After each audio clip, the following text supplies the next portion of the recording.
Hi, this is part 2 of my Great Guitar Build Off 2022 journey.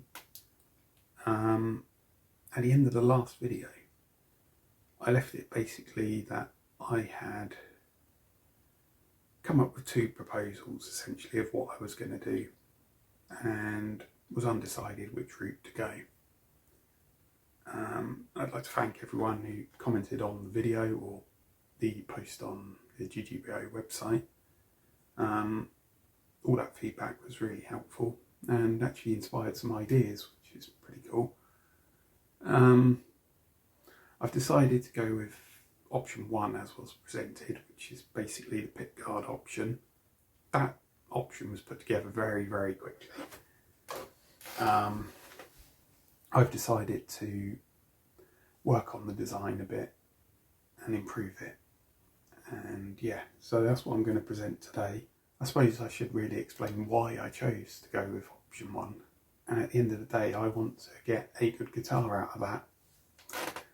You know, that's the priority of this whole thing, and I feel more confident with option 1 that I'll get that rather than, you know, the much higher risk of screwing it up with option 2. So as I said, I've been working on the design of the pickguard as well as optimising positions of the electronics, switches and whatnot, and the cavity as well. And I've also been exploring finishes. So just a couple of things. So I've decided now to use the crimson, universal cavity here. Now I know this is meant for obviously routing from the back and having a cover plate. In effect, I'm just going to use this pickguard as the cover plate over it, but it saves me the hassle of having to make my own cavity. And, you know, for the sake of £10, it's not worth the effort. In order to look at the design of the pickguard, I did quite a bit of research into pickguards that already exist. And it's quite interesting when you get outside of the standard Fender and Gibson pickguards. There's actually quite a lot of interesting designs out there. And then also I've done a bit of work and I suppose research again into the kind of finish I'm thinking about for this guitar now. I'm still not entirely sure. I know what I want to do with the body and the neck. I just don't know what I want to do with this pickguard and even what material necessarily that I'm going to make the pickguard out of. So yeah, we'll discuss that too. So rather than just showing you the final design that I've come to, I thought I might show you a bit of the design evolution from where I started to where I've ended up. So what you're seeing on screen is actually the design that was presented at the end of the last episode. And whilst I don't think it's terrible, I think it's way too big, and I'm not particularly happy with some of these shapes. So one of the things I found during the process is that designing a pickguard like this is actually fairly challenging because of the constraints that are placed upon it.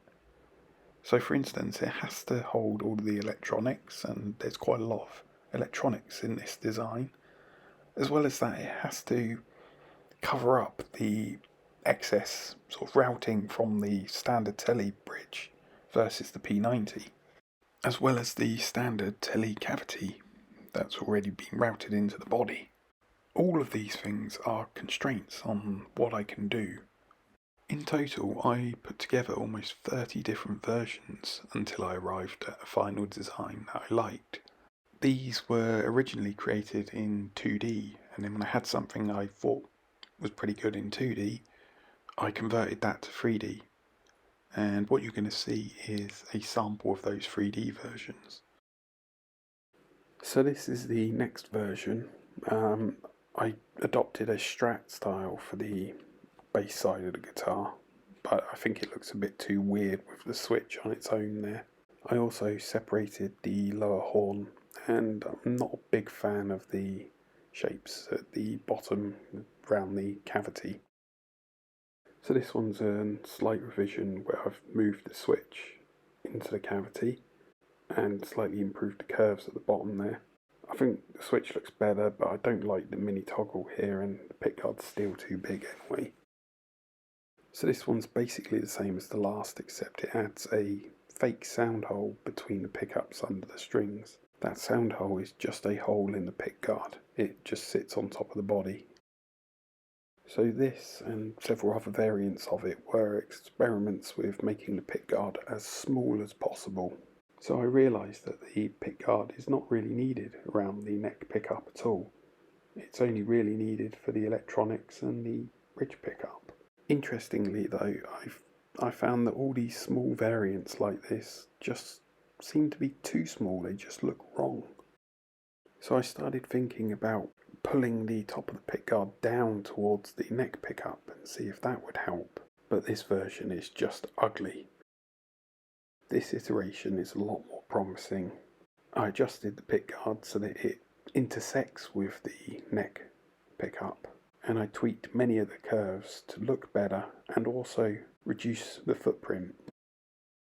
This is a further refinement of the last one. The main issues here being the top corner on the treble side needs to intersect the pickup a bit lower, and also the bridge intersection is too circular.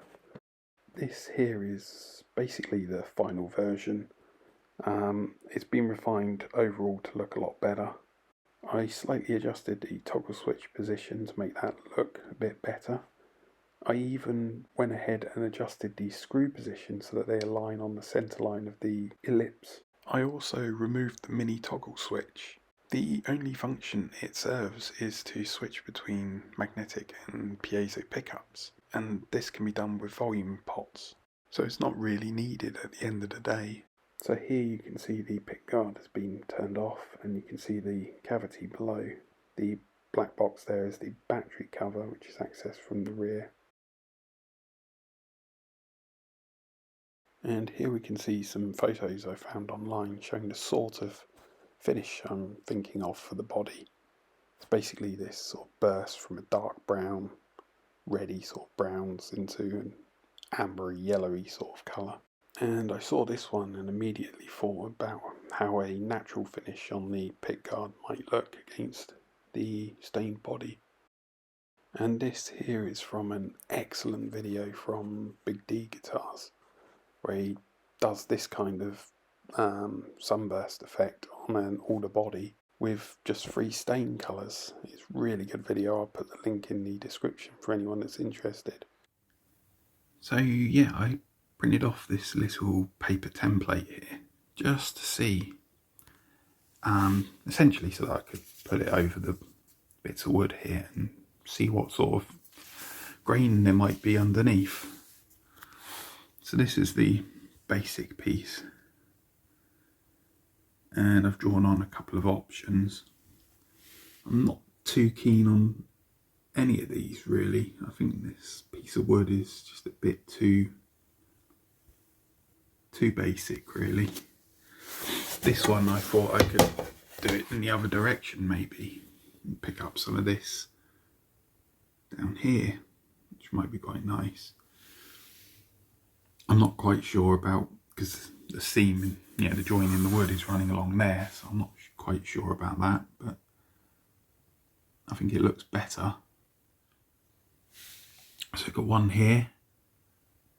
What I quite like about this is it's fairly plain, where you've got the pickup here and the sort of fake sound hole, but you've got some nice grain either side of that, and then in the area with the switches here, again some really nice grain there.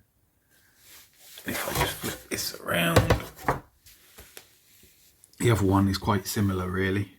The only main difference is you get up here this bit of figuring there. So I guess another thing I should mention is episode 3. That is, I promise that is going to actually have some work on this guitar. I hope to, at the very least, do the route for the cavity here, and potentially the neck pickup here. I may leave the bridge pickup for now, not sure, may do that one as well. So I've got a small piece of order coming, It's not going to match the body exactly, obviously, but what I plan to do with that is to test out some stains, just to see if I can get that kind of finish I want. And also I would like to cut off a piece of this, sort of maybe a couple of inches at the bottom here or something, sand it to sort of 320 or something, and actually do a piece of it with oil on there and do a bit maybe with some stains or something on both of those pieces and see what works against the sort of body. I think that's a good test to do. So I think that's about it really for this episode, and yeah, see you next time.